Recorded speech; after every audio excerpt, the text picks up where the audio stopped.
out cutting a little firewood this morning. Didn't want to make a day out of it, just wanted to get in and out before the heat moved in. And it got me thinking a little bit about cutting firewood efficiently.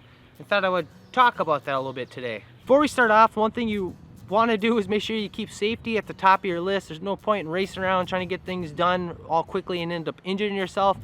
And if you know you're going to go out and put in a long, hard day's worth of work gathering up firewood, try to do some of the more dangerous items up front while your mind's still fresh and you still have plenty of energy. You know, running that saw, running heavy equipment. That way you're not getting tired and try taking shortcuts later on and end up injuring yourself. So I think one of the very first and easiest things you can do is put together a basket of some sort with all your wood cutting gear. You know, your chainsaw bar oil, your gas, extra chains for your chainsaw, your wrench, your safety equipment. Put all that stuff together, bug spray.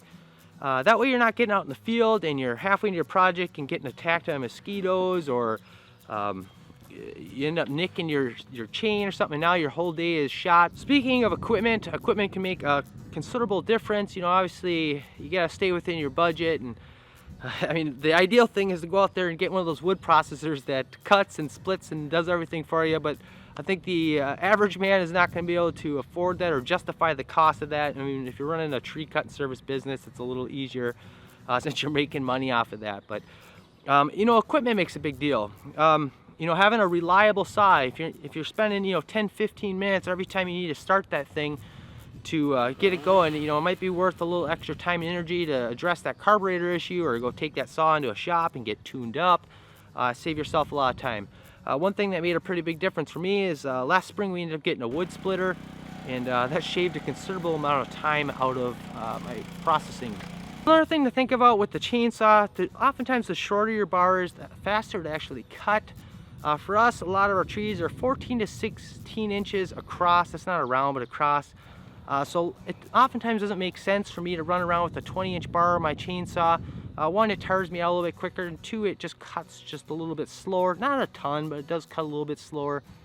And then, you know, motor size of your saw, that makes a difference. You got too wimpy of a saw, you know, that thing's bogging down, you're fighting with it constantly.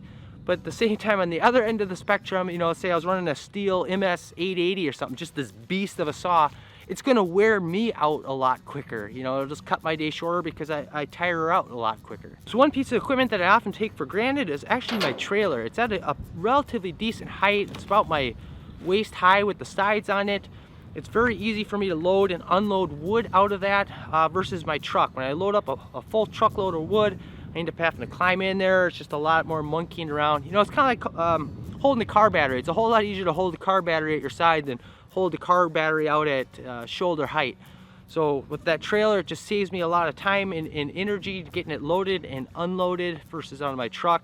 I'm also, with that tool, I'm able to haul a lot more wood. So if I go out and cut at, you know, a friend's place or a neighbor's house or something and hauling wood home, it's I can haul a lot more wood in one go. So if you're like me and you spend time out in the woods and there's not many trails to get in and out of there and pull right on up to your working area, and then you're hauling a lot of your wood out of the woods, one thing I'll do is I use my bar on my saw, and I'll use that, turn my saw sideways. I know roughly this is going to be 18 to 20 inches. I'll make a little nick on the top of it, then go down another 18 to 20 inches, put a little nick, and I'll eventually cut that into a liftable, manageable piece, and then I can carry out multiple rounds in one trip out of the woods, versus if I were to cut that up into, say, like 3 or 4 logs, and now I got, you know, maybe 3 or 4 trips in and out.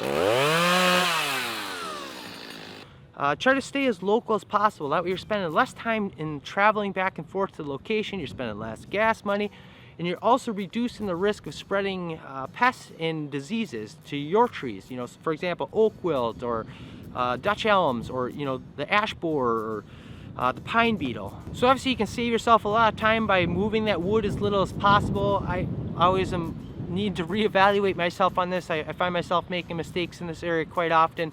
Like last fall, I ended up going and cutting about 7 or 8 cords of firewood off someone else's property. They were looking to get a shed put in, and they wanted that stuff, you know, out of there as quick as possible. So I'd load up my truck, come back home, dump it, go back, you know, several loads of just trying to get that wood off their property and onto ours so I can process it. But where I dumped all that wood was right by my barn instead of out by my wood piles. So then I had to reload all that wood back up, Go drag it out there, split it, you know, right there, load it up onto the piles.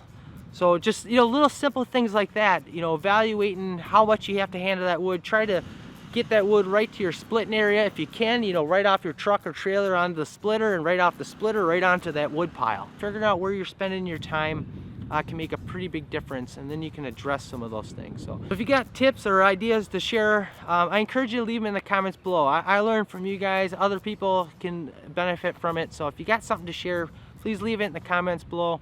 Hope you guys enjoyed the video, and we'll see you on the next one. Thanks for watching.